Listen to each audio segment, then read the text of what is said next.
হ্যাঁ, এসো এসো। সামাদ কেবিনের ভিতরে চলে এলো।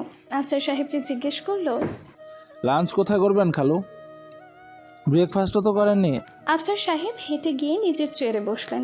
টেবিলের ওপর হাত রেখে কপালে ভর দিয়ে সামনের দিকে ঝুঁকে এলেন। ম্লান মুখে বললেন, পেটে একটু ক্ষুধা নেই সামাদ। গিয়াস সাহেব এভাবে হুট করে মারা যাবেন, এটা আমি কিছুতেই মেনে নিতে পারছি না। সামাদ নরম গলায় সান্ত্বনামূলক বাণী শোনাতে উদ্যত হলো। বলল, মেনে নেওয়ার চেষ্টা করুন খালু। যে চলে গিয়েছে তাকে তো আর ফিরিয়ে আনা যায় না। আজ হোক বা কাল হোক মেনে নিতেই হবে। তা ঠিক বলেছো তুমি। উনি আমার সব কাজের পার্টনার ছিলেন, তবে আমাদের মধ্যে পার্টনারশিপ কম, বন্ধুত্ব ছিল বেশি। আফসার সাহেব শেষোক্ত কথায় সামাদ আড়ালে নাক সিটকাল। সে জানে গিয়াস সাহেবের আসল রূপ। মেয়ে ঘটিত বিষয়ে গিয়াস সাহেব শীর্ষে থাকে, এটা সামাদের অজানা নয়। কিন্তু আফসার সাহেবের সামনে এই বিষয়টি কখনো সে তুলতে পারেনি বললে ভুল হবে। সে ইচ্ছে করেই সত্যটা লুকায়িত রেখেছে, কারণ ব্যবসায়িক সম্পর্ক। সামাদ আফসার সাহেবের কথার সাথে সম্মত জানানোর ভান করল। বলল, ঠিক বলেছেন খালু। আমাদেরকে বিজনেস ম্যাটারে অনেক হেল্প করতেন তিনি। এখন শুধু আফসোস ছাড়া আর কিছু করা সম্ভব নয়। আফসার সাহেব সামাদের কথার প্রত্যুত্তর করল না, বরং ছোট্ট নিঃশ্বাস ছেড়ে টেবিলের ওপর হতে একটি ফাইল নিয়ে তাতে মনোযোগ নিবিষ্ট করার চেষ্টা করলেন। সামাদ বলল, লাঞ্চের ব্যবস্থা এখানেই করলাম খালু। আর হ্যারিকে কি বলবো কালকে মিটিংটা ফিক্স করতে? আফসার সাহেব ফাইলে মুখ গুজেই বললেন, হ্যাঁ, বলে দিও। মিটিংয়ের ইচ অ্যান্ড এভরি ডিটেলস আমাকে সন্ধ্যায় জানিয়ে দিও। ওকে খালু। এই বলে সামাদ কেবিন হতে বেরিয়ে গেল। সে চলে যেতেই আফসার সাহেব পুনরায় কাজে মনোযোগী হতে প্রচেষ্টা চালালেন। দিনটি বেশ ঝকঝকে, নভস্থলে উষ্ণ সূর্যের হাতছানি, তবে তার উষ্ণতা হিম শীতল পরিবেশে প্রকোপে ঢাকা পড়েছে। চারপাশে শো শো করে হিম অনল বইছে। সেই অনলের ছোঁয়ার মাঝে মাঝে কেঁপে উঠছে সাবিহা। এল অস্ট্রেলিয়া ডি সান্টা মেরিনা এর বাহিরাংশে বসে আছে সে ও সোফিয়া। তাদের আশেপাশে এমনই অনেক টেবিলে বসে আছে বহু মানুষজন। তাদের মাঝে অনেকে স্থানীয় এবং অনেকেই পর্যটক। প্রত্যেকেই নিজেদের মধ্যে ব্যস্ত। এল অস্ট্রেলিয়া ডি সান্তা মেরিনা এর পাশে বসে চলা রাস্তা ধরে হেঁটে চলেছে নানান পেশা ও বয়সের মানুষ। প্রত্যেকের চাল চলনে দেখা মিলছে সূক্ষ্ম ব্যস্ততার ছাপ, তবে কারো মাঝে নেই কোনো তাড়াহুড়োর চিহ্ন।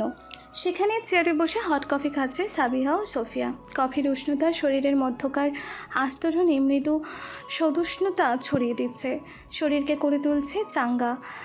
আজ সাবিহার মননে সতেজতা বিরাজ করছে, মেজাজটাও বেশ ফুরফুরে হয়ে আছে। সে সুযোগের সদ্ব্যবহার করেই সোফিয়া তার সামনে ব্লাইন্ড ডেটের প্রস্তাব রাখে। প্রথম দফায় বার কয়েক না বললেও পরবর্তীতে সাবিহা এতে ঠিকই রাজি হয়ে যায়, কারণ সে জীবনটা কিছু আমোদ প্রমোদে কাটাতে চায়। আর কতদিন এই রঙহীন জীবনযাপন করবে সে? বাপ ভাইয়ের ভয়ে নিজেকে ছেলেঘটিত সকল ব্যাপার থেকে সর্বদা গুটিয়ে রেখেছে সে, কিন্তু আর কতদিন? সোফিয়া জানায় জর্জের সাহায্য নিয়ে সে ব্লাইন্ড ডেটের জন্য ছেলে খুঁজবে। সাবিহাও এতে রাজি হয়ে যায়। তবে এই প্রথম এই ধরনের অভিজ্ঞতার সম্মুখীন হওয়ার কথা মাথায় এনে সে খানিক চিন্তায় পড়ে যায়। দ্বিধাদ্বন্দ্ব নিয়ে সোফিয়াকে জিজ্ঞেস করে, আচ্ছা, ছেলেটার ক্যারেক্টার যদি খুব খারাপ হয় তবে? সাবিহার প্রশ্নে সোফিয়া মৃদু শব্দে হেসে উঠল, বলল, that's why it's called blinded Sabiya. এখানে তোমরা একে অপরের সম্পর্কে কিছুই জানবে না। তোমাদের ফার্স্ট মিটিংই হবে ডেটের দিন। সাবিহা প্রত্যুত্তর করল না। সে ব্লাইন্ড ডেট নিয়ে একদিকে যেমন উদ্ধৃত তেমনি অপরদিকে চিন্তিত। সোফিয়া পুনরায় হাসি মুখে বলল, I think he will be good, but please don't worry. তুমি জাস্ট নিজের মতো প্রিপারেশন নিতে থাকো। সোফিয়া সাবিহার এই উদ্বেগপূর্ণ ভাব দূর করতেই উৎসাহমূলক কণ্ঠে বলল, খুব বেশি ডাউট থাকলে নিজের সাথে প্রোটেক্টিভ কিছু রাখতে পারো। আর তোমার কিসের চিন্তা সাবিয়া? তুমি ক্যারাটে পারো, শুট করতে জানো, সেলফ প্রোটেকশনের জন্য আর কি দরকার বলো? তবে আমার মনে হয় না এইসব কিছু প্রয়োজন হবে। এ পর্যায়ে সাবিহা নিজের মধ্যে আত্মবিশ্বাস ফিরে পায়। কফিতে শেষ চুমুক দিয়ে সোফিয়াকে বলে, জর্জকে বলে দিও সে যেন ছেলেটাকে বলে রাখে আমি কোনো প্রকার রুম ডেটে যেতে পারবো না। আমাদের মিট আপ জাস্ট এই রেস্টুরেন্টের এরিয়ার মধ্যে সীমাবদ্ধ হবে। ওকে ডান। এই বিষয়ে তোমার চিন্তা করতে হবে না। তুমি শুধু ব্লাইন্ড ডেটের দিকে নিজেকে ফোকাস রাখো। আর কালকেই কিন্তু ডেট ফিক্সড করব আমি, কারণ আগামীকাল হলিডে। আজ আমরা বিকেলে শপিং করে বাসায় ফিরবো, আর কালকে তুমি ডেটের জন্য বের হবে। উফ Sabiya, I am so excited. Sabiha তাল মিলিয়ে বলল। I am also. এই বলার পর মুহূর্তে তার মুখটা কালো হয়ে এলো। সে পুনরায় উদ্বিগ্নতার সহিত বলল, আমি বাসায় কি বলবো সোফিয়া? আমার বার্থডের দিন যে কাণ্ড হয়েছে, এরপর আমাকে রাতে বাড়ির বাইরে থাকতে দিবে কিনা তাও সন্দেহ। Don't worry Sabiya, I will manage. সোফিয়ার অসংশয়মূলক বাছনে সাবিহা দুর্ভাবনাহীন হলো। মিষ্টি হেসে সোফিয়াকে ধন্যবাদ জানালো। সে রাতেই সাবিহা ও সোফিয়া একত্রে শপিং করলো। চলমান আবহাওয়া শীতল হাওয়ায় পরিচিত এক ফ্যাশন হাউসের উইন্টার আউটফিট কালেকশন হতে সাবিহার জন্য ড্রেস কেনা হলো। লাইট ব্লু রঙের জিন্স, স্কাই ব্লু রঙের ছোট হাতার ছোট টপস ও অফ হোয়াইট রঙের একটি জ্যাকেট ও স্কার্ফ পছন্দ করে কিনলো সাবিহা। তার সাথে সোফিয়াও নিজের জন্য দুটো টপস কিনলো। স্বল্প সময়ের অপেক্ষায় হাজির হলো দিনটি, সাবিহার ব্লাইন্ড ডেটের দিন। ব্লাইন্ড ডেট নিয়ে আজ চরম উতল আসে। আজ তার মনে ভীত ভীত সেই অনুভূতিটি নেই, কারণ সে সোফিয়ার বাসায় আজ রাত থেকে মুভি দেখার পরিকল্পনা সম্পর্কে তার বাবা মা বলেছে। দুজনেই সাবিহাকে এই ব্যাপারে অনুমতি দিয়েছে। ব্যাস, এখন ব্লাইন্ড ডেট নিয়ে আর চিন্তার কারণ কি? ভ্যানিশের আকাশে সন্ধে নামতেই নির্দিষ্ট পোশাক পরে গাড়ি নিয়ে বেরিয়ে পড়ে সাবিহা। গন্তব্য সেই এল অস্টেরিয়া ডি সান্টা মারিনা রেস্টুরেন্ট। বেছে বেছে সেই পরিচিত রেস্টুরেন্টেই দেখা করতে চেয়েছে, কারণ প্রথম দফায় ব্লাইন্ড ডেটের অপরিচিত ব্যক্তি, অপরিচিত রেস্টুরেন্ট, সব মিলিয়ে নিদারুণ এক বিদঘুটে এবং অস্বস্তিকর পরিবেশে পড়ে সে দিশেহারা হয়ে যেতে পারত। এর জন্যই পরিস্থিতি কিছুটা সামাল দিতে পূর্ব পরিচিত রেস্টুরেন্টকে বেছে নিয়েছে সে। গাড়ি নির্দিষ্ট জায়গায় রেখে সাবিহা রেস্টুরেন্টের বহিরাংশে নির্দিষ্ট নাম্বারের টেবিলের দিকে দৃষ্টিপাত করে।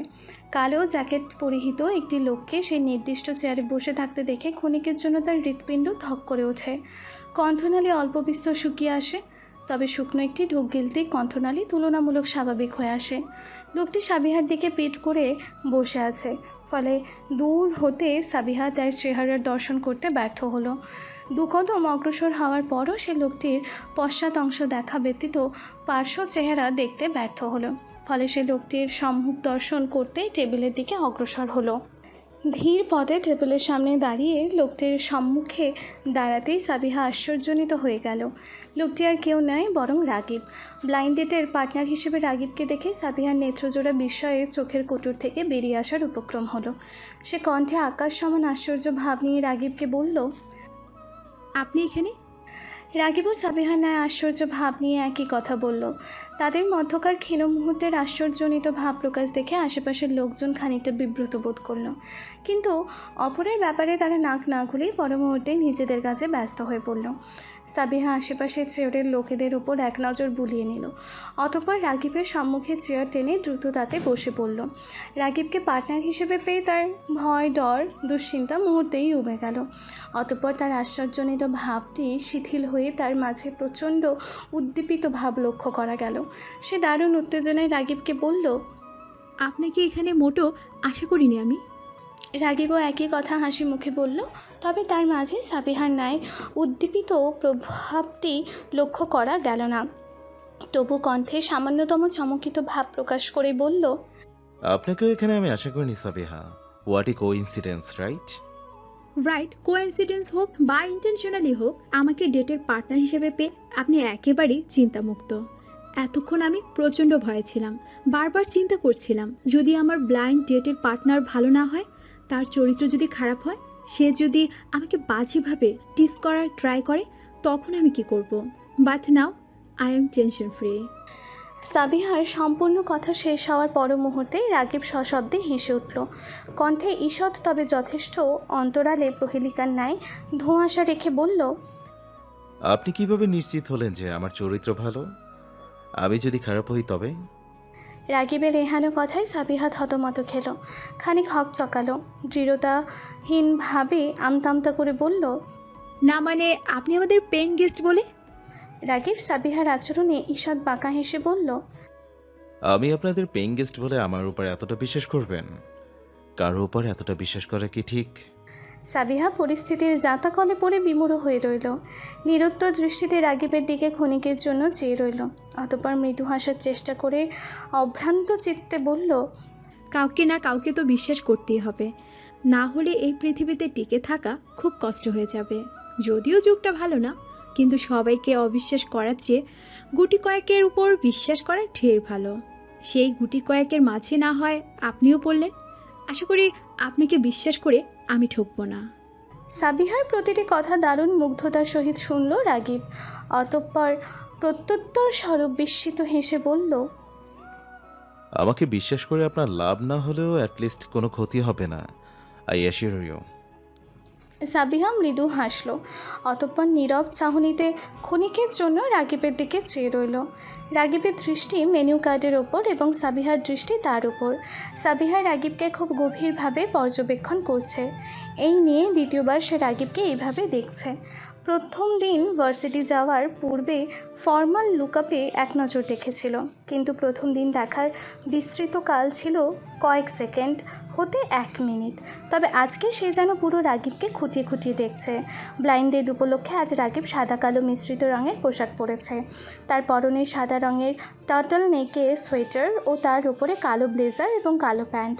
মাথার চুলগুলো জেল দিয়ে বিন্যস্ত করা, ফর্সা গালে খোঁচা খোঁচা কালো দাড়ি। সাবিহা অদ্ভুত চাহনিতে লক্ষ্য করলো রাগিবের বাম গালে টোল পড়েছে। সে হাসছে না, তবে নিচের ঠোঁট কামড়ে কুঞ্চিত ঘন ভ্রুযুগল দ্বারা মেনু কার্ড দেখছে। এতেই তার বাম গালে টোল দারুণভাবে নজর কাটছে। সাবিহা মুগ্ধ চাহনিতে রাগিবকে দেখছে। এই প্রথম একটি ছেলেকে অন্য নজরে দেখার দুঃসাহসিক কাজ সাধন করছে সে। এর পূর্বে সে কোনো ছেলেকে এত নিকট হতে পর্যবেক্ষণ করেনি। কোনো ছেলের চেহারায় মুগ্ধ হয়নি, কোনো ছেলের সৌক্ষণিতায় মুগ্ধ হয়নি, কোনো ছেলের সাজ পোশাককে মুগ্ধ হয়নি। তবে আজ সে মুগ্ধ হয়েছে, একদম আকাশ সম মুগ্ধতায় ভাসছে সে। আজ সব বাধা বিপত্তি পার করে কারো প্রেমে পড়তে মন চাইছে। আচ্ছা, ছেলেটা যদি রাগিব হয় তাতে দোষ কী? কিন্তু ভয়ঙ্কর এই প্রেম নামক দুঃসাহসিক কাজে পরিণাম যদি খারাপ হয় তবে? তা এত দ্বিধাদ্বন্দ্বে থেকে প্রেম করা যায় না। শুধু মুগ্ধ হলেই হবে? সময় অসময়ে রাগিবের অগোচরে না হয় একটু দেখে নিবে তাকে, এই হবে। ব্লাইন্ড ডেটের পার্টনারকে পছন্দ করে ফেললেন নাকি? আকস্মাৎ রাগিবের অকপটে করা প্রশ্নের তীরে বিদ্ধ হলো সাবিহা। হকচকে তৎক্ষণাৎ প্রসঙ্গ পাল্টিয়ে নিতেই বলল, কি অর্ডার করবেন? সাবিহার প্রসঙ্গ পাল্টানোর দ্রুততা দেখে রাগিব মুখ লুকিয়ে হেসে ফেলল। বলল, রেড শ্রিম্প আর তিরামিসু অর্ডার করবো ভাবছি। Have you any problem with that? Sabiha স্বাভাবিক হয়ে এসেছে, ফলে মৃদু হেসে জবাব দিল, নো, আপনি অর্ডার করুন। সাবিহার সম্মতি পেয়ে রাগিব ওয়েটারকে ডেকে অর্ডার দিল। অতঃপর রাগিব টেবিলে 2 হাত রেখে সাবিহাকে কিছু জিজ্ঞেস করতে উদ্যত হতেই সাবিহা চট করে জিজ্ঞেস করে বসল, আপনার চোখটা এমন কেন? রাগিব ঈষৎ হক চকালো, জিজ্ঞেস করল, কেমন? আপনার কথা বুঝতে পারিনি। সাবিহা জহুরি নজরে রাগিবের 2 চোখের দিকে চাইল। আজই প্রথম সে রাগিবের চোখের মনির রঙটা ধরতে পেরেছে। হালকা খয়েরি রঙের চোখের মনি তার ফর্সা চেহারার সাথে মিলে গিয়েছে দারুণভাবে। সাবিহা জিজ্ঞেস করল, আপনার চোখের মনির রং লাইট ব্রাউন কালারের, এমন কেন? সাবিহার বাচ্চামো ধরনের প্রশ্নে রাগিব সশব্দে হেসে উঠল। সহাস্যে বলল, এই প্রশ্নের উত্তর আমার জানা নেই মিস সাবিহা। ভালো হয় আপনি আমার মাকে জিজ্ঞেস করুন। সাবিহা রাগিবের প্রত্যুত্তরে তোয়াক্কা না করে ফিরতি প্রশ্ন করল, আপনার চেহারাটাও দেখতে ফরেনারদের মতো লাগে। অদ্ভুত তো, আপনার জন্ম কি বিদেশে নাকি? রাগিব ক্ষীণ ভরকালো, তৎক্ষণাৎ নিজেকে সামলে নিয়ে বলল, দেশেই এমন অনেক ছেলে মেয়ে পাবেন যাদের চেহারা দেখতে অনেকটা ফরেনারদের মতো। আমিও হয়তো তাদের মধ্যে একজন। অতঃপর সে সাবিহাকে কোনো কথা বলার সুযোগ না দিয়ে প্রসঙ্গ পাল্টে বলল, আপনার ব্লাইন্ড ডেটের অ্যারেঞ্জমেন্ট কে করেছে? প্রসঙ্গ পাল্টে যেতে দেখে সাবিহা কিছুটা মনক্ষুণ্ণ হলো, তবে এতে জোর না দিয়ে সে রাগিবের প্রশ্নের জবাব দিল, সোফিয়া, আর আপনি যে জর্জের বন্ধু তা জানতাম না। এই যে এখন জেনে নিলেন। হ্যাঁ, বাই দ্য ওয়ে, আপনি তো ভ্যানিসে এসেছেন বেশি দিন হয়নি। এই অল্প সময়ে আপনার সাথে জর্জের বন্ধুত্ব হয়ে গেল, আর সে আপনাকে ব্লাইন্ড ডেটের অ্যারেঞ্জমেন্টও করে দিল। কিভাবে পসিবল হলো? Nothing is impossible miss Sabiya Tasnim. আমি রাগিবের কথার মাঝে ওয়েটার অর্ডারকৃত খাবার দিয়ে গেল। খাবার পেয়ে দুজনেই খাবার খাওয়ার পূর্ব প্রস্তুতি নিতে লাগলো। ইতোমধ্যে সাবিহা কিঞ্চিত বিস্মিত কণ্ঠে জিজ্ঞেস করে বসলো। আপনি আমার ফুল নেম জানলেন কি করে? রাগিব চামচ হাতে নিতে নিতে বলল, ব্লাইন্ড ডেটে পার্টনার সম্পর্কে আর কিছু জানা হোক বা না হোক, তার নামটা জানা মাস্ট। সাবিহা আর প্রত্যুত্তর করলো না। দুজনে খাবার খেতে ব্যস্ত হয়ে পড়ল। খাওয়া শেষে রাগিব বিল মিটিয়ে সাবিহাকে নিয়ে রেস্টুরেন্ট হতে বেরিয়ে পড়ল। পথিমধ্যে রাগিব বলল, মিস সাবিহা, আমার কাছে অন্যদের মতো লং ড্রাইভে যাওয়ার জন্য গাড়ি নেই। সো আমরা কি ভেনিসের নির্জন রাস্তা ধরে পাশাপাশি হাঁটতে পারি? Why not? যদিও আমার গাড়ি আছে, তবে রাতের নির্জন পরিবেশে হাঁটার মজাই আলাদা। তো দেরি কেন, চলুন ভ্যানিসের নির্জনতম রাস্তায় সৌন্দর্যের সাক্ষী হই দুজনে। চলুন। তারা দুজনে হাঁটছে, ধীর পদে হাঁটছে। তাদের পথ চলা হচ্ছে পাশাপাশি। ভ্যানিসের রাতের সৌন্দর্য নিজের সর্বস্ব যেন বিলিয়ে দিতে চাইছে রাগিব ও সাবিহার প্রতি। দুজনে নীরবে হাঁটছে। সাবিহা মাঝে মাঝে কোনো এক কারণে লাজুক হাসছে। এদিকে রাগিবের মন চাইছে তার স্নিগ্ধময়ীর হাতটা আলতো করে ধরে এই নির্জনতম পথ অতিক্রম করতে। তার মন চাইছে এই রূপসী রাতে একটি অঘটন ঘটিয়ে ফেলতে, সাবিহাকে নিজের মনের কথা বলতে। কিন্তু এই শুভ কাজের সঠিক সময় এখনই নয়। এই মুহূর্তে তার দরকার কিছু ধৈর্যের। রাগিব ও সাবিহা নিজ মনের অন্তরালে কল্পনায় একে অপরকে নিয়ে মুগ্ধতায় ঘেরা কিছু সময় কাটাতে লাগলো।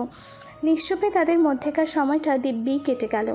হাঁটতে হাঁটতে তারা প্রায় জনমানবশূন্য একটি রাস্তায় এসে পৌঁছালো। আচমকা কোনো কিছু বুঝে ওঠার পূর্বেই একজন ইতালীয় লোক তাদের কিছু ছুরি ধরে ভয়ার্থ কণ্ঠে বলল, নিজেদের কাছে যা যা আছে সব দিয়ে দাও। হঠাৎ উদিত হওয়া বিপদাপন্ন পরিস্থিতিতে পড়ে সাবিহা ঘাবড়ে গেল। তবে রাগিবের মাঝে কোনো পরিবর্তন হলো না। সে দিব্যি পকেটে হাত দিয়ে দাঁড়িয়ে আছে। না সে হঠাৎ উদিত হওয়া লোকটিকে কিচ্ছু করছে, না সে লোকটির কথা মান্য করছে। রাগিবের এমন গা ছাড়া ভাব দেখে সাবিহা ও লোকটি উভয়ই বিস্মিত হলো। লোকটি আরও ঘাবড়ে আশেপাশে এক নজর বুলিয়ে এবার রাগিবের দিকে ছুরি ধরে বলল, চুপচাপ দাঁড়িয়ে না থেকে আমাকে সব দিয়ে দাও, আর তোমার গার্লফ্রেন্ডকেও বলো সব দিয়ে দিতে। এই বলে সে সাবিহার দিকে ছুরি তাক করলো। কিন্তু আকস্মাৎ মুহূর্ত মধ্যেই সাবিহার দুই হাত ধরে ডান পা শূন্যে তুলে লোকটির ঘাড়ে সজোরে আঘাত করলো। সাথে সাথে ঘাড় মুটকে যাওয়ার শব্দ হলো। চলমান পরিস্থিতি বুঝে ওঠার পূর্বেই লোকটি দুর্বল হয়ে ছুরি ফেলে মাটিতে লুটিয়ে পড়ল। লোকটি মাটিতে লুটিয়ে পড়তেই সাবিহা স্বাভাবিক ভঙ্গিতে দাঁড়ালো। রাগিবের বিস্মিত চাহনি অনুসরণ করে সে জিজ্ঞেস করলো, এভাবে সারপ্রাইজড হলেন কেন? রাগিব তৎক্ষণাৎ নিজেকে সামলে নিল। সাবিহার দৃষ্টি পেরিয়ে লোকটির দিকে একবার নজর বুলিয়ে বলল, এভাবে না করলেও পারতেন। লোকটি শুধু শুধু মার খেল। রাগিবের এহেন কথা কর্ণপাত হওয়া মাত্রই সাবিহার নেত্রজোড়া যেন বিস্ময়ের কপালে উঠে গেল। সে বিস্মিত কণ্ঠে বলল, শুধু শুধু মার খেলো? কি বলছেন আপনি? এই যে রীতিমতো আমাদের ভয় দেখিয়ে টাকা হাতিয়ে নিতে চাইছিল, সেটা কি আপনার নজরে পড়েনি? রাগিব এই পর্যায়ে কিছুটা সংকুচিত হয়ে এলো, বলল, একটু ভয় দেখালেই লোকটা চলে যেত। সাবিহার রাগিবের কথা অনুসরণ করে লোকটির দিকে তেড়ে যেতে যেতে বলল, কখনোই যেত না, একে আরো 2-4টা মারা দরকার। নিজের দিকে সাবিহার আরও একবার তেড়ে আসতে দেখে ইতালীয় লোকটি ঘাড় ধরে কোনো মতে উঠে দাঁড়িয়ে প্রচণ্ড ভয় ছুরি রেখেই পালিয়ে যায়। তার কাছে এই মুহূর্তে সাবিহাকে জমের চেয়ে কম মনে হচ্ছে না। সে আর পেছনে ফিরে তাকালো না, বরং যত দ্রুত সম্ভব পা ফেলেই সে নিজ ঠিকানায় ফিরে যেতে পারে পা বাড়ালো। লোকটি চলে যেতে রাগিব আত্মপক্ষ সমর্থনের স্বার্থে সাবিহাকে বলল, দেখলেন তো, লোকটা ভয়েই পালিয়ে গেল। সাবিহা প্রত্যুত্তর করল না। দুই হাতে পরনের জ্যাকেট স্কার্ফ ঠিক করতে লাগলো। অতঃপর তার কাজ শেষ হতেই সে হতাশ কণ্ঠে রাগিবকে বলল, একজন ছেলে হয়ে আপনার কাছে মোটেও এমনটা আশা করিনি আমি। চাইলে আপনি লোকটাকে মারতে পারতেন। সব জায়গায় মারপিট করতে হয় না, মাথা ঠান্ডা রেখে কাজ করতে হয় কিছু জায়গায়। সাবিহা আর প্রত্যুত্তর করতে স্বাচ্ছন্দ্য বোধ করল না। ফলে সে বলল, আচ্ছা বাদ দিন, যা হওয়ার তা হয়ে গিয়েছে। শুধু শুধু এই বিষয়ে কথা বললে আমাদের কথা কাটাকাটি হতে পারে। Yeah right. দুইজন কিছু মুহূর্তের জন্য নীরবতা পালন করলো, অলিখিত নীরবতা। তাদের নীরবতার জালে ফেসে তাদের পদধ্বনির আওয়াজ স্পষ্টভাবে কর্ণগোচর হলো। নিস্তব্ধ নীরব পরিবেশে কংক্রিটের রাস্তায় জুতোর আওয়াজটা বেশ ভালোই লাগছে। অদ্ভুত রকমের উপভোগ্য। সাবিহা হাঁটতে হাঁটতে মনোযোগ সহকারেই তা শুনছে। ইস, এই দারুণ শব্দটা সে এর পূর্বে লক্ষ্য করেনি কেন? এ নিয়ে ভাবতে ভাবতে সাবিহা যে কখন বাড়িতে চলে এলো তা টেরই পেল না। যখন সে টের পেল যে সে বাড়িতে চলে এসেছে, তখনই সে কোনোরূপ কথাবার্তা ছাড়াই রাগিবের হাত ধরে টেনে বাড়ির আঙিনার এক কোণায় নিয়ে এলো। সাবিহার আকস্মাৎ এই কর্মকাণ্ড রাগিব চূড়ান্ত পর্যায়ে বিস্মিত হলো। সে কণ্ঠে আকাশ সম বিস্ময় প্রকাশ করে বলল, কি ব্যাপার সাবিয়া, এভাবে হুট করে আমাকে টেনে নিয়ে এলেন কেন? রাগিবের কণ্ঠস্বর সাবিহার নিকট খানিকটা জোরালো শোনালো। তার ভীত চেহারায় এই পর্যায়ে আরও অস্থিরতার দেখা মিলল। সে নিজের ঠোঁটের ওপর আঙুল থেকে সতর্ক কণ্ঠে নিম্ন স্বরে রাগিবকে বলল, শ্, ধীরে কথা বলুন। আমাদের দুজনকে রাতে এভাবে একসাথে দেখলে আমার আব্বু আমাকে সিন ক্রিয়েট করে ফেলবে। সাবিহার সতর্কবাণী শুনে রাগিব হুঁশিয়ারি চাহনিতে চারপাশে এক নজর বুলিয়ে নিল। অতঃপর সাবিহার ন্যায় নিম্ন স্বরে বলল, ডোন্ট ওয়ারি, আশেপাশে কেউ নেই, কিন্তু আপনি এভাবে লুকাচ্ছেন কেন? কারণ আছে লুকানোর। আসলে আমার এই ব্লাইন্ড ডেটের কথা বাসার কেউ জানে না। আমি কাউকে জানাতেও চাইছি না, কারণ আব্বু আর সামাদ ভাই এসব সহ্য করতে পারবে না। এখন আপনার কাছে আমার একটাই রিকোয়েস্ট, আমাদের ফ্যামিলির কাউকে এই নিয়ে কিছু বলবেন না। রাগিব বাধ্য ছেলের ন্যায় বলল, ওকে। আপনি এবার চুপচাপ আপনার রুমে চলে যান, আমিও আমার রুমে চলে যাই। আমি সবাইকে বলে রেখেছি সোফিয়ার সাথে আজ রাতে মুভি দেখব। এখন আমার গিয়ে বলতে হবে যে আমার ভালো লাগছিল না বিধায় আমি চলে এসেছি। আপনাকে যদিও এই নিয়ে জিজ্ঞাসা করবে না, তবু সতর্ক থাকবেন। ওকে ডান। আর আপনি এ নিয়ে আর চিন্তা করবেন না, আমার পক্ষ থেকে আপনি নিশ্চিন্তে থাকতে পারেন মিস সাবিয়া। রাগিবের কথায় সাবিহা মুচকি হাসি দিল এবং মুহূর্তেই পূর্বের ন্যায় সতর্ক দৃষ্টি ফেলে একবার আশেপাশে নজর বুলিয়ে নিল। অতঃপর নিজেকে একদম স্বাভাবিক রূপে রূপান্তরিত করে বাড়ির ভেতর চলে গেল। রাগিব সাবিহার যাওয়ার পানি চেয়ে মৃদু হাসির সহিত বলল, ভালোই লাগে তোমার ওই রূপটা, কখনো ভীতু কখনো সাহসী, অদ্ভুত এক মিশ্রণ রূপ। সাবিহার বিয়ের জন্য ছেলে ঠিক করেছি আমি। ডেটও মোটামুটি ফাইনাল। আগামী 2 সপ্তাহের মাঝেই বিয়ের ডেট পাকাপোক্ত করতে চাইছি আমি। তোমার কি মতামত? গম্ভীর কণ্ঠে এক নিঃশ্বাসে কথাগুলো বলে বিরতি নিলেন আফসার সাহেব। এদিকে আকস্মাৎ স্বামীর নিকট হতে এমন সংবাদ শুনে কিয়ৎক্ষণের জন্য সম্ভিত চাহনিতে চেয়ে রইলেন সালমা বেগম। এ কী শুনছেন তিনি? তার মেয়ের বিয়ে, সব কিছু ঠিকঠাক, অথচ তিনি জানেন না। অবশ্যই এই সংবাদটি বিষয়ে তার অবগত এবং অনবগত দুটো একই কাতারে পড়ে। আফসার সাহেব যদি তার অনুমতি ব্যতীত বিয়েটা করিয়েও ফেলে, তারপরে অবাক হবেন না সালমা বেগম। কারণ স্বামীর সামনে তিনি কিছুই না, তার কোনো ব্যক্তিত্ব নেই তার স্বামীর জীবনে তার কোনো গুরুত্ব। তিনি ছেলেমেয়ের জন্য স্বামীর অনুমতি ব্যতীত কোনো সিদ্ধান্ত নিতে পারেন না। সবটাই যেন তথাকথিত বাঙালি সমাজের একজন আদর্শ স্ত্রী। কিন্তু আদৌ কি একে আদর্শ নামক ভারী শব্দের তকমা দেওয়া যুক্তিযুক্ত? সালমা বেগম অতি মোলায়েম স্বরে নিম্ন কণ্ঠে বললেন, ছেলে ভালো হলে সব ভালো। আফসার সাহেব পূর্বোক্ত কণ্ঠে বললেন, ছেলেটাকে হয়তো তুমি চিনে থাকবে। এর আগে দেখেছো কি না? আমার বিজনেস পার্টিতে এসেছিল। আমার এক বিজনেস পার্টনারের ছেলে, সেই আমাকে প্রস্তাবটা দেয়। আমি যতদূর দেখেছি শুনেছি ছেলেটা খুব ভালো, ইতালিতেই থাকে। এজন্যই প্রপোজাল ক্যান্সেল করতে পারেনি। সালমা বেগম ব্যর্থ হাসার চেষ্টা করলেন। তার ভেতরটা এই মুহূর্তে যন্ত্রণায় ছটফট করছে। তার চেহারায় সেই ভাব স্পষ্ট রূপে ফুটে উঠেছে। কিন্তু মা নামক ব্যক্তিটির এই যন্ত্রণা আফসার সাহেব উপলব্ধি করতে পারলেন না। হয়তো তিনি উপলব্ধি করতে চাননি, কারণ নিজের গভীর অহংবোধ তার বাঁচন স্ত্রী নামক ব্যক্তিটিকে এত গুরুত্ব দেওয়ার কী আছে?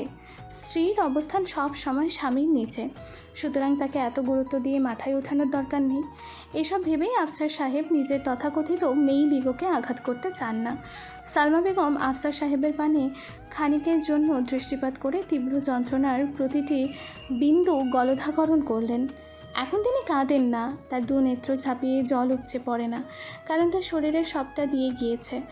সহ্যের সীমা অতিক্রম করতে করতে তিনি কঠোর হয়েছেন, কিন্তু এখনও তার মাঝে নম্রতা নামক অনুভূতিগুলো ক্ষুদ্র আকারে আছে। এজন্যই হয়তো যন্ত্রণার অনুভূতিগুলো হয়। সালমা বেগম এই পর্যায়ে ভেজা ঢোক গিলে বললেন, যেহেতু সব দিক দিয়ে আপনি খোঁজ নিয়েছেন, সেহেতু ভালোই হবে। আমার কোনো আপত্তি নেই। সাবিহার কাছে না হয় একবার শুনে নিন। আফসার সাহেব মুহূর্তেই মাথা তুলে ভ্রু কুঞ্চিত করে বললেন, ওর কাছে আর কি শুনবো, ও হ্যাঁই বলবে। আমি সাবিহাকে খুব ভালোভাবেই চিনি, ও ওর বাবাকে খুব ভালোবাসে। আমার বিশ্বাস সাবিহা আমার সিদ্ধান্তে কখনো দ্বিমত পোষণ করবে না। এই বলে তিনি কল লিস্টে নাম্বার ডায়াল করতে সাবিহার রুমের দিকে পা বাড়ালেন। সালমা বেগম খাটের কাছে ঠাঁই দাঁড়িয়ে রইলেন। কিয়ৎক্ষণ গম্ভীর চাহনিতে মেঝের দিকে চেয়ে আনমনে কিছু ভাবলেন। অতঃপর তাচ্ছিল্যের হাসি দিয়ে বিড়বিড় করে বললেন, আমার মেয়েটারও 2 আনার দাম নিয়ে আপনার কাছে, তবে একটাই চাওয়া, আমার মতো যেন আমার মেয়ের কপাল না পড়ে। এই বলে তিনি নিজের কাছে মনোযোগী হওয়ার ব্যর্থ চেষ্টা করলেন। মাত্র পোশাক বদলে বিছানায় শরীর এলিয়ে দিল সাবিহা। তখনই দরজার ওপারে করাঘাত ও আফসার সাহেবের কণ্ঠস্বর শুনে দ্রুত উঠে গিয়ে দরজা খুলল সাবিহা। বাবাকে দেখেই একগাল হেসে বলল, এতদিন পর মেয়ের সাথে দেখা করার চান্স পেলে? সাবিহার কণ্ঠে ফোন থেকে মাথা তুলে চাইলেন আফসার সাহেব। বিস্তৃত হেসে সাবিহার কাঁধে এক হাত রেখে রুমে প্রবেশ করলেন তিনি। বললেন, খুব ব্যস্ত রে ইদানিংকাল, শোন তোকে একটা কথা বলতে এলাম। এই বলেই আফসার সাহেব রুমে অবস্থিত সোফায় বসে পড়লেন। সাবিহাও তার পাশে বসে পড়ল। কৌতূহলী দৃষ্টিতে বাবার দিকে চেয়ে জিজ্ঞেস করল, কি কথা আব্বু? আফসার সাহেব কোনো প্রকার ভনিতা না করেই বললেন, তোর জন্য একটা ছেলে ঠিক করেছি আমি, আমার বিজনেস পার্টনারের ছেলে। আগামী 2 সপ্তাহের মাঝেই তোদের বিয়ের ডেট ফাইনাল করতে চাইছি। আকস্মাৎ এমন সংবাদে সাবিহার মাথায় যেন বাজ ভেঙে পড়ল। তার ভেতরটা মুহূর্তেই ভেঙে চুরমার হয়ে গেল। বাবার নিকট হতে এমন কথা শোনার জন্য সে কিছুতেই প্রস্তুত ছিল না। মেয়ের অবস্থা হয়তো আফসার সাহেব উপলব্ধি করতে পারলেন।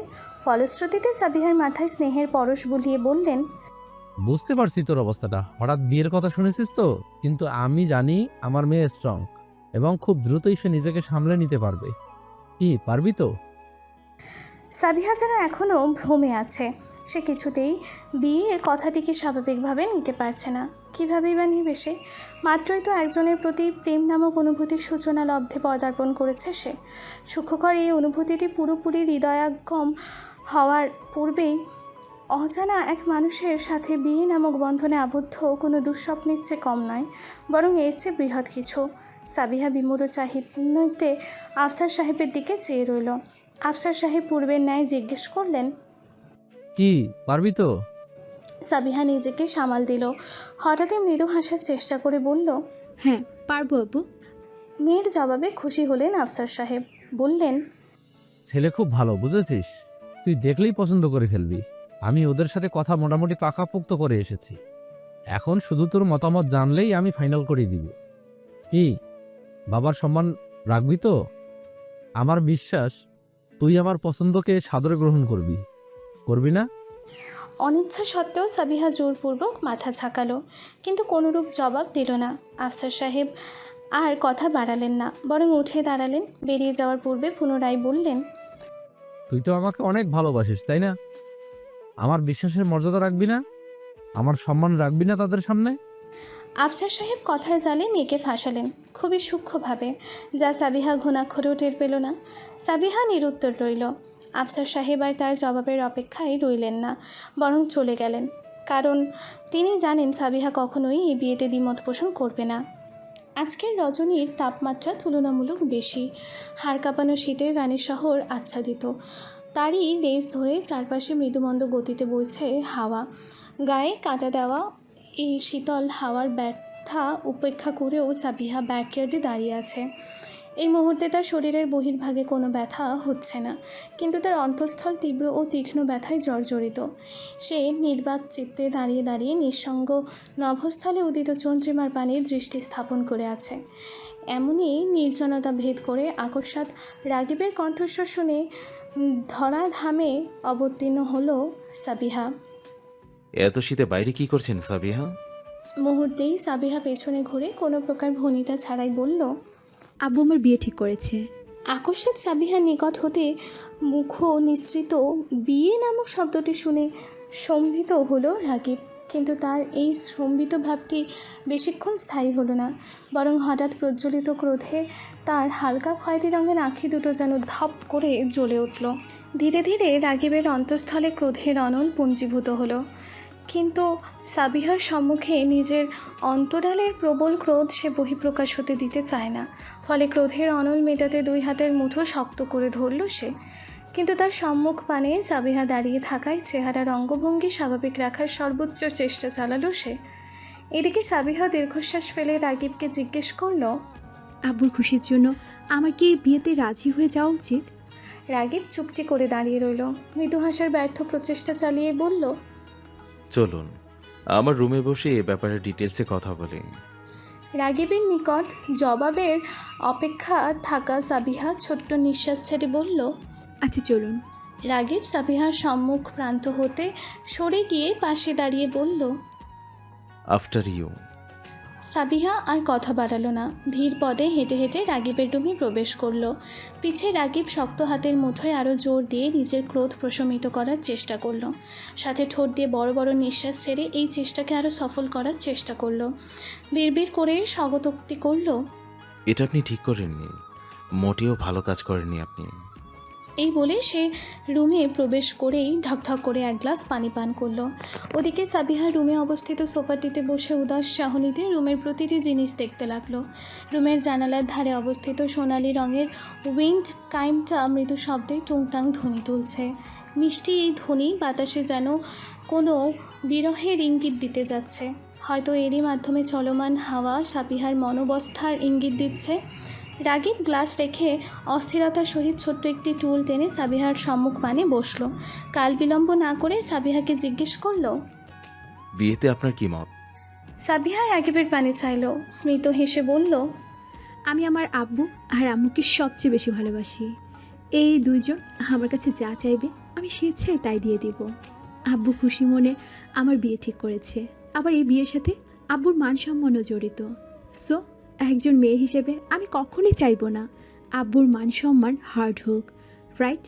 রাগিব সন্দেহাতীত চাহনিতে সাবিহার পানে চেয়ে আছে। সাবিহার কণ্ঠস্বরের পরিবর্তন ও কথার মোড় পরিবর্তিত হতে দেখে তার মাঝে সন্দেহের পরিমাণ গাঢ় হতে লাগলো। সে অনুমান করলো সাবিহা নিশ্চয়ই তার অপছন্দের সিদ্ধান্তটিই নেবে। রাগিবের এই সন্দেহকেই যেন হাতে নাতে প্রমাণ করতে চাইল সাবিহা। ফলস্বরূপ সে বলল, আমিও চাই না আব্বুর মান সম্মানে কোনো আঘাত আসুক, এই জন্য আমি বিয়েটা করব। রাগিবের মাথায় যেন আকাশ ভেঙে পড়ল। সে সাবিহার নিকট হতে এমন সিদ্ধান্ত মোটেও আশা করেনি। হ্যাঁ, সে অনুমান করেছে এই ব্যাপারে, কিন্তু সে কখনোই চায়নি তার অনুমান সঠিক হোক।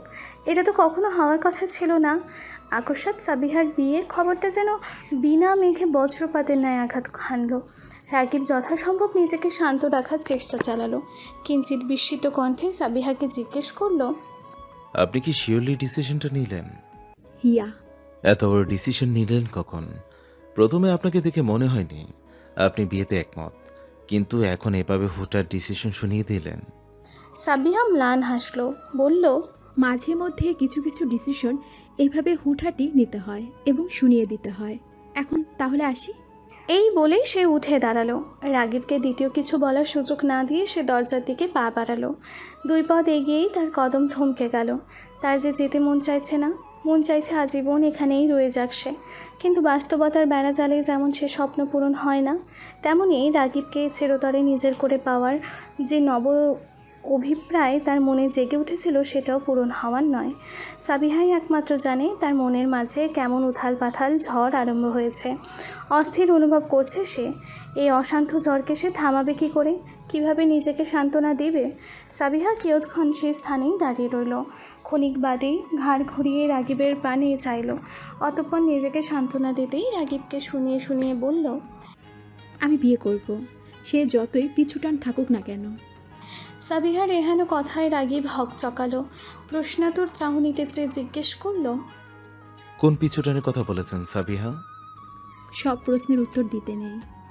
এই বলে সে কোনো প্রকার কাল বিলম্ব না করে গেস্ট হাউস হতে বেরিয়ে গেল। রাগিব সাবিহার এই অদ্ভুত আচরণে ভীষণ অবাক হলো। স্বগতোক্তি করে বলল, হঠাৎ সাবিহা এমন উৎপাট আচরণ করলো কেন? ও কি কিছু মিন করে গেল? রাগিব ভাবতে লাগলো। সাবিহার আচরণ, চাহনি, বাচনভঙ্গি, তার প্রতিটা পদক্ষেপ কল্পনায় চলমান দেখে কিছু অনুমান করলো। অবশেষে তার অনুমান ও প্রত্যাশা দুয়ে দুয়ে মিলে 4 হলো। ভীষণ খুশিতে প্রজ্বলিত নয়নে হাত দুটো মুঠো করে ইয়াস বলে উৎফুল্লতা প্রকাশ করলো রাগিব। সাবিহার উদ্দেশ্যে হাওয়ায় মিলিয়ে বলল, At last I am successful. If I am not wrong, you are in love miss Sabiya Tasnim. এই দিনটারই তো অপেক্ষা ছিলাম। না ওয়েট অ্যান্ড ওয়াচ মিস্টার শ্বশুরমশাই, আপনার মেয়েকে কিভাবে আপনার নাকের নিচ দিয়ে নিয়ে গিয়ে বিয়ে করি। এই বলে রাগিব বাঁকা হাসল। সে তার পরিকল্পনায় সফল এবং তার অনুমানকৃত সময় তুলনায় সে দ্রুতই সফলতা পেয়ে গিয়েছে। পাখির কিচিরমিচির ধ্বনির মাধ্যমে ভ্যানিশে হিম প্রভাতের আরম্ভ হলো। সকলে ব্যস্ত হয়ে পড়ল নিজ নিজ কাজে। সাবিহা গ্রুপ অ্যাসাইনমেন্টের জন্য নির্দিষ্ট সময় 2 ঘন্টা পূর্বেই ভার্সিটি চলে গিয়েছে। সালমা বেগম সার্ভেন্টদের বলে সকালের নাস্তা রেডি করাচ্ছেন। আজ তার শরীর খারাপ বলে রান্নার কাজটা সার্ভেন্ট দিয়েই করিয়ে নিচ্ছেন। অন্যান্য সময় হলে নিজ হাতেই রান্না করে স্বামী সন্তানকে খাওয়াতেন তিনি। ব্যাকইয়ার্ডের লনে মনমরা হয়ে একা একা ফুটবল খেলছে সাবিত। আজ তার স্কুল বন্ধ, পাশে নেই কোনো খেলার সঙ্গী। হঠাৎ ফুটবলে পা চালাতে চালাতে তার রাগিবের কথা মনে পড়ল। কোনো প্রকার কাল বিলম্ব না করেই ফুটবল ফেলে সে গেস্ট হাউসের ভেতরে চলে এলো। রাগিব তখন গেস্ট হাউসের ছোট্ট রান্নাঘরে অমলেট বানাতে ব্যস্ত। আর ঘন্টা খানেকের মাঝে অফিসে ছুটতে হবে তার। এরই মাঝে সাবিতকে রুমে উপস্থিত হতে দেখে রাকিব রান্নাঘর থেকেই হাঁক ছেড়ে বলল, কি ব্যাপার ডুড, হঠাৎ এখানে কেন? রাকিবের কণ্ঠস্বর শোনা মাত্রই সাবিত রান্নাঘরে ছুটে গেল। খানিক হাঁপাতে হাঁপাতে বলল, ব্রেকফাস্ট করেছো রাকিব ভাই? রাকিবের তখন অমলেট বানানো শেষ। সে অমলেটটা প্লেটে তুলে কিচেন টাওয়াল দিয়ে হাত মুছতে মুছতে সাবিতের সম্মুখে এসে দাঁড়ালো। বলল, এখনো করনি? করব, চলো তোমার সাথে আজকের ব্রেকফাস্ট করি। না রাকিব ভাই, আমি এখনই ব্রেকফাস্ট করব না। চলো না আমার সাথে একটু ফুটবল খেলো। একা একা খেলতে ভালো লাগছে না। এখন? এখন অফিসে যাওয়া তো দেরি আছে, চলো না একটু খেলি। সাবিতের কাছে রাগিবকে হার মানতে হয়। সে অমলেটটা রেখেই সাবিতের সাথে লনে চলে এলো। অতঃপর দুজনে ব্যাকইয়ার্ডেই ফুটবল খেলতে লাগলো। তাদের খেলার মাঝে প্রবেশ করলো সামাদ। সাবিতের উদ্দেশ্যে কৃত্রিম দুঃখ প্রকাশ করে বলল, কি ব্যাপার সাবিত, নতুন পার্টনারকে পেয়ে পুরনোকে ভুলে গেলি? গুড গুড, আমার কাছে আর কিছু আবদার করে দেখিস। সামাদের কথাই রাগিব ঠোঁট টিপে হাসতে লাগলো। এদিকে সাবিত পড়ল বিপাকে। সামাদের এইরূপ হুমকিতে সে খানিক ঘাবড়ে গেল। তৎক্ষণাৎ রাগিবকে উপেক্ষা করে সামাদের নিকট চলে এসে বলল, এমন কিছুই না সামাদ ভাই, আমি একটু বোর হচ্ছিলাম বলেই রাকিব ভাইকে খেলার জন্য ডেকেছি। তুমিও তো আজকাল সময় দাও না, তো কার সাথে খেলবো আমি বলো? এই বলে সে ঠোঁট উল্টে দুঃখ প্রকাশ করলো। সাবিতের এহানো দুঃখ প্রকাশের ভঙ্গি দেখে রাগিব ও সামাদ একত্রে হো হো করে হেসে উঠল। সামাদ বলল, চল তিনজনে একটু খেলি। সামাদের এই প্রস্তাবে সাবিতের চোখ চকচক করে উঠল। সে উত্তেজিত হয়ে বলল, ওকে ওকে, ডান। এই বলে সে সামাদের দিকে বল পাঠিয়ে দিল। অতঃপর তিনজনে একত্রে ফুটবল খেলতে লাগলো। আধা ঘন্টার খেলাধুলো শেষে রাগিব ও সামাদ অফিসের জন্য রেডি হতে চলে গেল। 20 মিনিটের মাঝেই তারা রেডি হয়ে ব্যাকইয়ার্ডে উপস্থিত হলো। সামাদ রাগিবকে গাড়িতে ওঠার জন্য অফার করলে রাগিব সেই প্রস্তাব নাকচ করল না। অতঃপর দুইজন একত্রে অফিসের উদ্দেশ্যে রওনা হলো। পথিমধ্যে চলল দুইজনের মাঝে ব্যবসা বিষয়ে আলাপ আলোচনা। চলল নিজেদের পরিবার সম্পর্কে টুকটাক জানাশোনা। এতে করে তাদের মাঝে একে অপরকে নিয়ে সহানুভূতি তৈরি হলো। তাদের সম্পর্কে খানিক উন্নতি হলো। এতে অবশ্য আমাদের কোনো অসুবিধা লুকায়িত না থাকলেও রাগিবের স্বার্থ সুবিধা লুকিয়েছিল, যা সামাদ ঘুণাক্ষরেও টের পায়নি।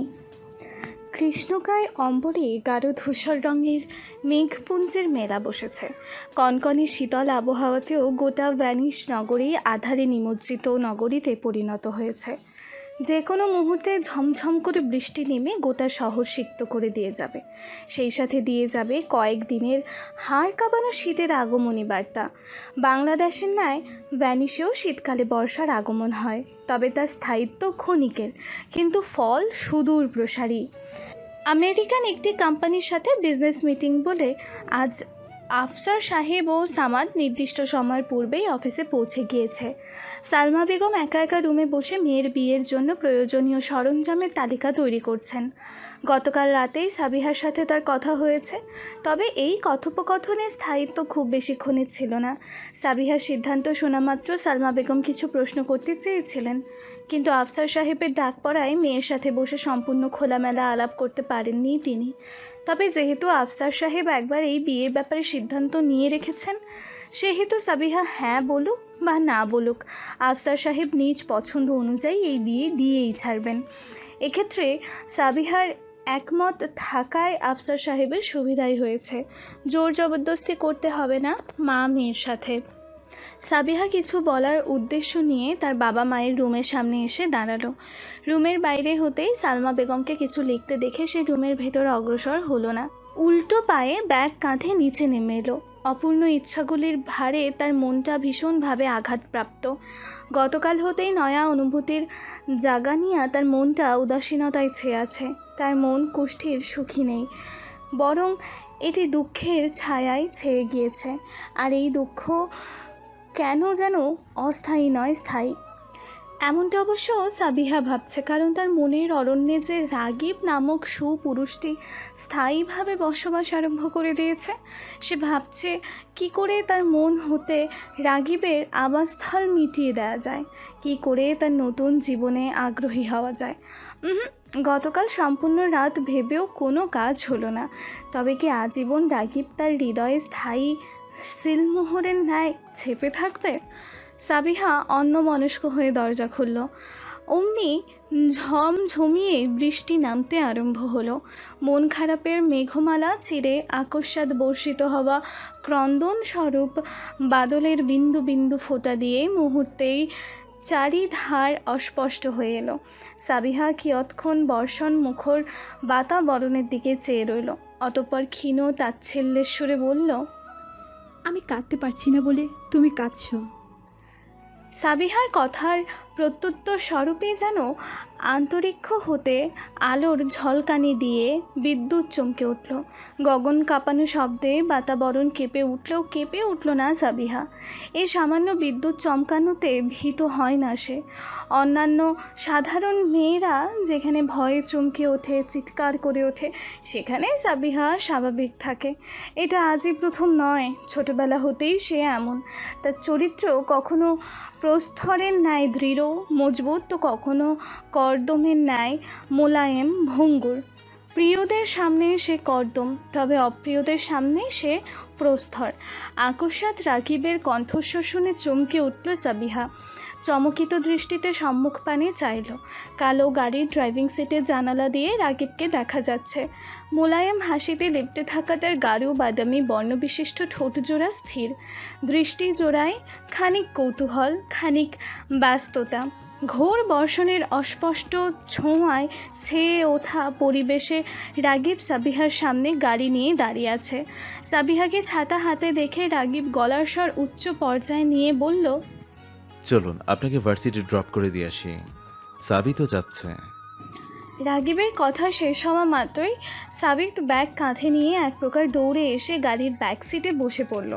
অতি দ্রুততার সহিত ছুটে চলা সাবিতের ছোট্ট দেহটিতে বৃষ্টির কয়েক ফোঁটা লেপ্টে রইল। গাড়িতে উঠেই সেই ফোঁটাগুলোকে চামড়ার জ্যাকেট হতে ছিটকে ছিটকে দূরে সরিয়ে দিল। রাগিবকে বলল, রাগিব ভাই হারি আপ, না হলে ক্লাসে লেট হয়ে যাবে। রাগিব সাবিতের কথা কর্ণগ্রাহ্য করল। ফলে পূর্বের তুলনায় দ্বিগুণ ব্যস্ততার সহিত সাবিহাকে বলল, সাবিয়া দ্রুত উঠে বসুন, সবাই লেট হয়ে যাচ্ছে। সাবিহা কোনো রূপ কথা উচ্চারণ করল না। মন্ত্রমুগ্ধের ন্যায় হেঁটে গিয়ে রাগিবের পাশে গাড়ির ফ্রন্ট সিটে বসে পড়ল। তার এহেন কাজে বৃষ্টির ফোঁটাগুলি তাকে একান্তভাবে আপন করে নিল। ফলে পুরো উলের সোয়েটারের অর্ধেকাংশে ভিজে গেল। তবে সে এর পরোয়া করল না। সে যে এখন মন্ত্রমুগ্ধ। অদ্ভুত, যেই মানুষটির নিকট হতে সে নিজেকে বিরত রাখবে, সেই মানুষটির প্রেমে ঘন ঘন নিজেকে আবদ্ধ করে ফেলছে সে। রাগিব যেন তার জাদুর কাঠি নাড়িয়ে সাবিহাকে মুহূর্তেই বশ করে ফেলেছে। সাবিহা ঢের টের পাচ্ছে রাগিব তার প্রিয়দের তালিকায় নাম ছাপিয়েছে। ফলে সে ইচ্ছে সত্ত্বেও রাগিবের সাথে কঠোর হতে পারছে না, বরং সে ফুলের ন্যায় মোলায়ম হয়ে রাগিবের সামনে থাকতে চাইছে, রাগিবের ভালোবাসা পেতে চাইছে। সে জানতে চাইছে না এর ভবিষ্যৎ, সে শুধু মুহূর্তগুলো উপভোগ করতে চাইছে। গভীর হতে গভীরতরভাবে রাগিবের প্রেমে পড়তে চাইছে সে। তার জন্য কাল নতে নিষিদ্ধ হয়ে যাওয়া রাগিবকে পেতে চাইছে সে। আদৌ কি তার এই চাওয়া পাওয়া পূর্ণ হওয়ার যোগ্য? সে জানে না, কারণ এই মুহূর্তে সে ঘোরে আছে, রাগিবের ঘোরে। গাড়ি আপন গতিতে ছুটে চলেছে। চলমান গাড়ির কাঁচের জানালায় বেরঙা বৃষ্টির ফোঁটা সম্মিলিত হয়েছে। গাড়ির গতির ফলে বৃষ্টির ফোঁটাগুলি বেয়ে বেয়ে একে অপরের সাথে মিশে নিম্নমুখে বেয়ে পড়ছে। নব্য আগত বৃষ্টির ফোঁটাগুলি কাঁচের জানালায় বাড়ি খেয়ে মৃদু ধ্বনির সূচনা ঘটাচ্ছে। সেই ধ্বনিরই তালে বিমোহিত হয়ে রাগীব আর চোখে সাবিহাকে দেখছে। আধো আধারিয়া পরিবেশে সাবিহার স্নিগ্ধ চেহারাখানা আরও স্নিগ্ধ হয়ে উঠেছে। কি স্নিগ্ধ লাগছে সাবিহাকে দেখতে। সাবিহাও রাগীবকে দেখছে, তবে দীর্ঘ সময়ের ব্যবধানে দেখছে সে। এই প্রেমময় দর্শনের ফলে মাঝে মাঝে রাগীবের আঁখি জোড়ায় তার স্নিগ্ধ আঁখি জোড়া আবদ্ধ হচ্ছে। তৎক্ষণাৎ নিজেকে গুটিয়ে নিচ্ছে সে। কিয়ৎক্ষণ বাদে পুনরায় রাগীবকে দেখছে সে। সাবিহার ভার্সিটির সামনে এসে রাগীব গাড়ি থামালো। সাবিরকে আরও প্রায় 15 মিনিট আগে স্কুলে নামিয়ে দিয়ে এসেছে সে। এইবার সাবিহার পালা। গাড়ি ভার্সিটিতে থামিয়ে রাগীব বলল, আপনার ভার্সিটি চলে এসেছে, নামবেন না? সাবিহার মিষ্টি ঘোর কাটল। বার কয়েক আঁখি পলক ফেলল সে। অতঃপর নিমেষের জন্য বিস্তৃত হেসে বলল, হ্যাঁ, নামবো। এই বলে সে ঘাড় ঘুরিয়ে দরজা খুলল। নামার পূর্বে ছাতাটা মেলে ধরে সাবধানে পা ফেলল। কংক্রিটের রাস্তায় তৈরি হওয়া ক্ষুদ্রতর একটি গর্তে জমে থাকা পানিতে মুহূর্তেই তার সাদা ধবধবে কেজ সিক্ত হয়ে পড়ল। অন্য সময় হলে সাবিহা খানিক বিরক্তি প্রকাশ করত, তবে আজ করল না। 2 পা নামিয়ে গাড়ি হতে বেরিয়ে পড়ল সে। ঘাড় ঘুরিয়ে এক পলক পিছনে ফিরে রাগীবের পানে চাইল।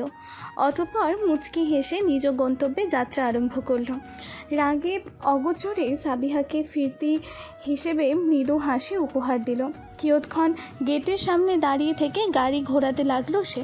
হঠাৎ ফোনের রিংটনে কর্ণপাত হতেই সে গাড়ি পূর্বের জায়গায় ফিরিয়ে আনলো। কোটের পকেট হতে ফোন বের করতেই স্ক্রিনে অ্যান্ড্রু নামটি জলজল করে ভেসে উঠল। কিঞ্চিত ভ্রুকুঞ্চিত করে কোনো প্রকার কালবিলম্ব বাদে সে কল রিসিভ করলো। তৎক্ষণাৎ ওপাশে অ্যান্ড্রুর অস্থির কণ্ঠ ভেসে এলো, স্যার, আপনাকে অতি দ্রুত সিসিলি ব্যাক করতে হবে। সিসিলি শহরের অভ্যন্তরে সুবিশাল এক রাজপ্রাসাদের ন্যায় বসভবনে প্রবেশ করল রাগীব। পরনে তার কালো প্যান্ট, সাদা শার্ট ও কালো কোট। চাহনি গম্ভীর এবং উদ্বিগ্ন। অন্তঃস্থলে বিরাজমান তীব্র অস্থিরতা। তার এই অস্থিরতার কারণ তার প্রিয়জন। যেই প্রিয়জনের টানেই সে কোনো রূপ বিচার বিবেচনা ব্যতীত ভ্যানাশ হতে সিসিলি ছুটে এসেছে। সিঁড়ি দিয়ে উঠতে উঠতে কবজির কাছে কোটের স্লিভ উঠিয়ে ঘড়িতে সময় দেখে নিল। 11:50 বাজে। বাহিরে খুটখুটে কালো আধার, যা রাতের অন্যতম প্রতীক। সিসিলির আবহাওয়া অনেকটা ভ্যানিশের মতোই। আজ সিসিলিতেও বৃষ্টি হচ্ছে, তবে তার গতি ধীর। বাইরে ঝিরিঝিরি বৃষ্টি হচ্ছে, ক্ষণে ক্ষণে গগন কাঁপিয়ে নামছে বজ্রপাত। দেখা মিলছে আলোর ঝলকানি। রাগীব সিঁড়ি বেয়ে উঠে দোতলার 3 নম্বর রুমে প্রবেশ করলো। তার পিছু পিছু প্রবেশ করলো তার দেহরক্ষী গণ। রুমে প্রবেশ করতেই রাগীবের অস্থির দৃষ্টি জোড়া গিয়ে ঠেকল বিছানায় শুয়ে থাকা বৃদ্ধ লোকটির ওপর, যে লোকটি সম্পর্কে তার বাবা হয়, যার নাম রাজীব শাহরিয়ার। রাগীব ধীর পায়ে তার বাবার দিকে এগিয়ে গেল। তার বাবার পাশে কর্তব্যরত একজন ডাক্তার বসে আছেন। রাগীবকে এগিয়ে আসতে দেখে তিনি চেয়ার ছেড়ে উঠে দাঁড়ালেন। রাগীব বিনা বাক্যে সেই চেয়ারে গিয়ে বসল। কিয়ৎক্ষণ তার বাবার দিকে অপলক চাহনিতে চেয়ে রইল। অতঃপর ধীর এবং গম্ভীর তবে সিক্ত কণ্ঠে বলল, আমাকে ছেড়ে দিতে ইচ্ছে করছে না তোমার? রাজীব সাহেব কোনো জবাব দিলেন না, নির্বাক রইলেন। তার এই নির্বাক পরিস্থিতির পেছনের কারণ, তিনি কোমায় আছেন। বাবার কাছে কোনো জবাব না পেয়ে রাগীব প্রশ্নটি পুনরায় করল, কিন্তু এবারও সেই জবাব পেতে ব্যর্থ হলো। অতঃপর সুদীর্ঘ তপ্ত শ্বাস ফেলে ডাক্তারকে উদ্দেশ্য করে বলল, how is the physical condition? Doctor স্বাভাবিক কণ্ঠে বললেন, After the injection, now he is quite stable. Ragib হতাশার নিঃশ্বাস ছাড়ল। জিজ্ঞেস করল, এনি ইমপ্রুভমেন্ট ডক্টর? ডাক্তার নত মস্তকে অতি দুঃখের সহিত বলল, No, Mr. Ragib, there is no improvement from previous condition. He is as before. Ragib আর কথা বাড়ালো না।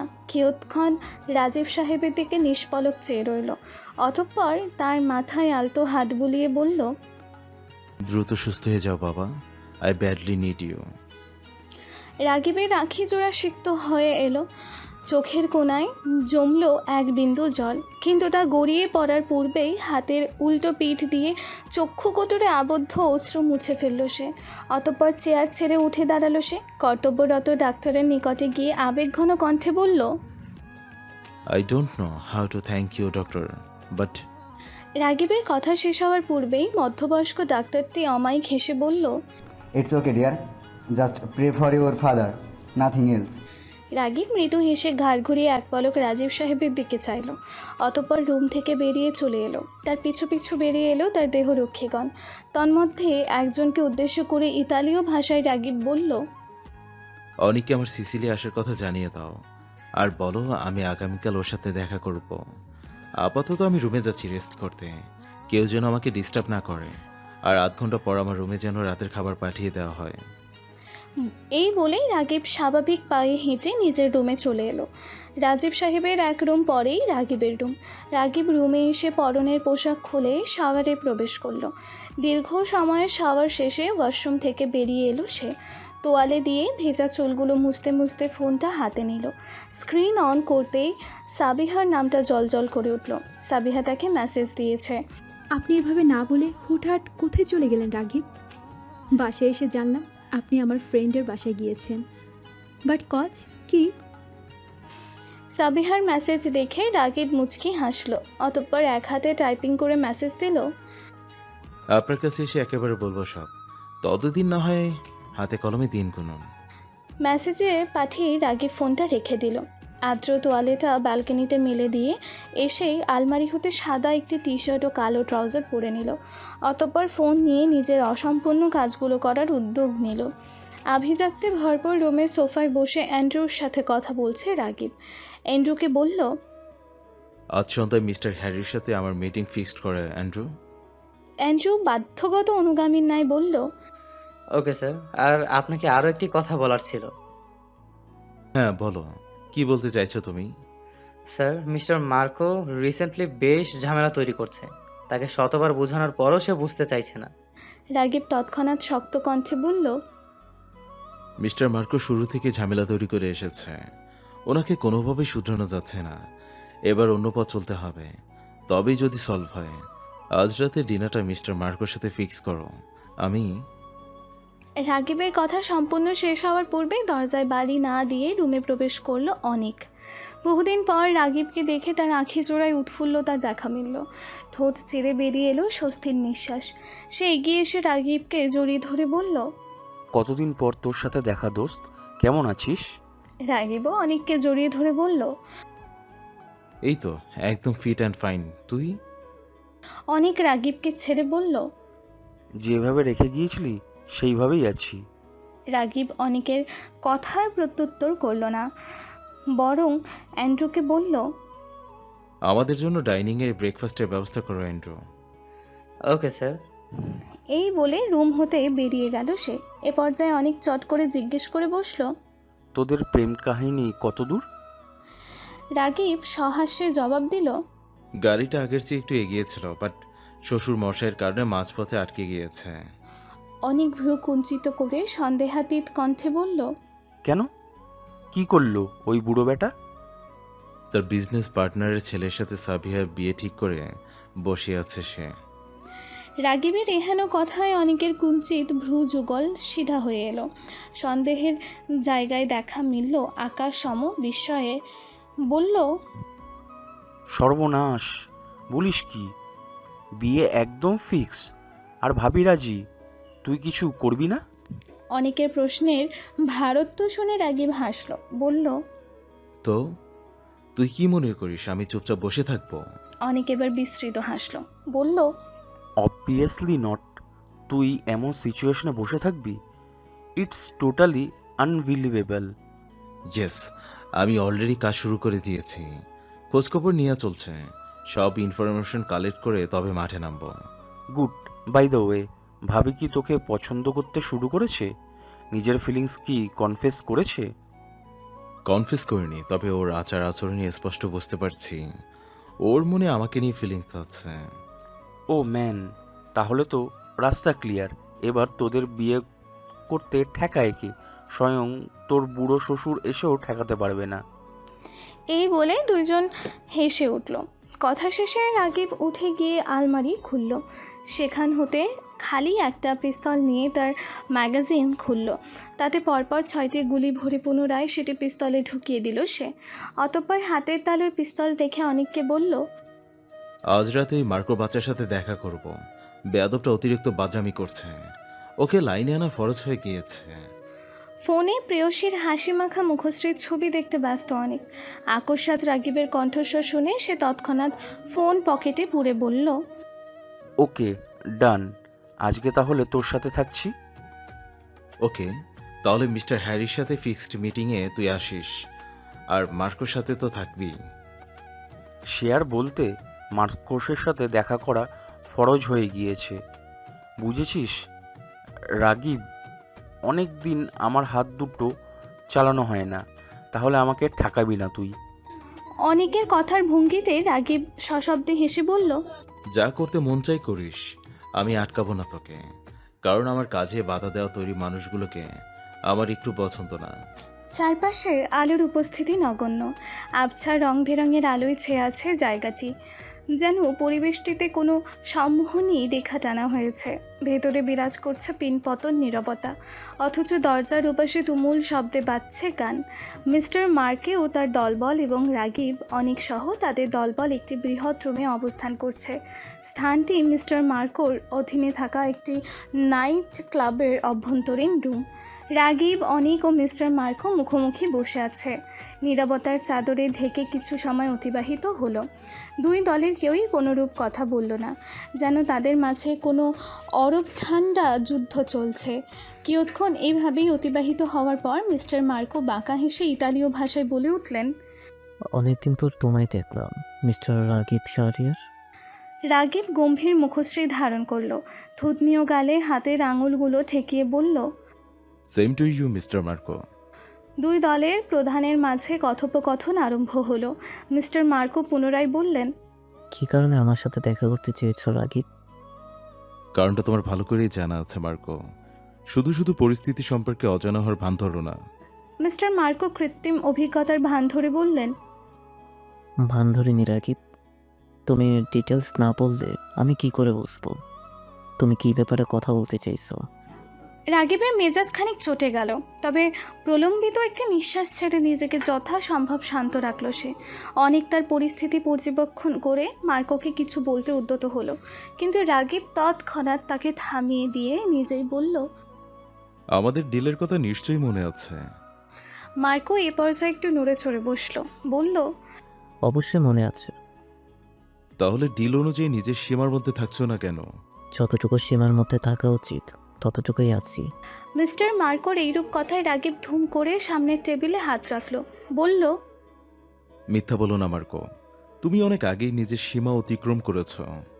মানুষের স্বাভাবিক ধর্ম অনুযায়ী সে কি চাইবে না অতিরিক্ত কিছু লাভ করতেন, আমিও তেমনটাই চাইছি। চাইছো ভালো কথা, তবে আমাদের না জানিয়ে কেন? আর অতিরিক্ত লাভ করতে গিয়ে আমাদের ক্ষতি বই আনছো তুমি। এতে আমার কোনো ক্ষতি হচ্ছে না, উল্টো কিছু ট্রিক অ্যাপ্লাই করে আমি লাভবান হচ্ছি। আর তোমার এতে কি ক্ষতি হলো বা লাভ হলো তাতে আমার তো কোনো যায় আসে না, এসব তো আমাদের ডিলে লেখা ছিল না। সো ডিলের বাইরে আমি তোমার লাভ ক্ষতি কিছুই দেখছি না। মার্কোর বাঁকা বাঁকা কথায় রাগিবের মেজাজ প্রচণ্ড বিগড়ে গেল। ফলে নিজের ক্রোধ নিয়ন্ত্রণ না করতে পেরে সে তৎক্ষণাৎ নিজের কোটের পকেট হতে পিস্তল বের করে মার্কোর মাথায় তাক করল। তার কার্যের প্রতিফলনে মার্কোর দলবলের প্রতিটি সদস্য নিজ নিজ পিস্তল বের করতে উদ্যত হলো, কিন্তু মার্কো তাদেরকে থামিয়ে দিল। আচমকা কপালে পিস্তল তাক হতে দেখে মার্কো বেশ ঘাবড়ে গেল। এতক্ষণের জৌলুস মুহূর্তেই হাওয়া হয়ে গেল। চেহারা পাংশুটে বর্ণ ধারণ করলো। শুকনো একটা ঢোক গিলে সে কিছু বলতে উদ্যত হতেই রাগিব শক্ত কণ্ঠে বলল, আমার সম্পর্কে সবকিছু জানার পরও পায়ে পা লাগাতে আসো কেন মার্কো?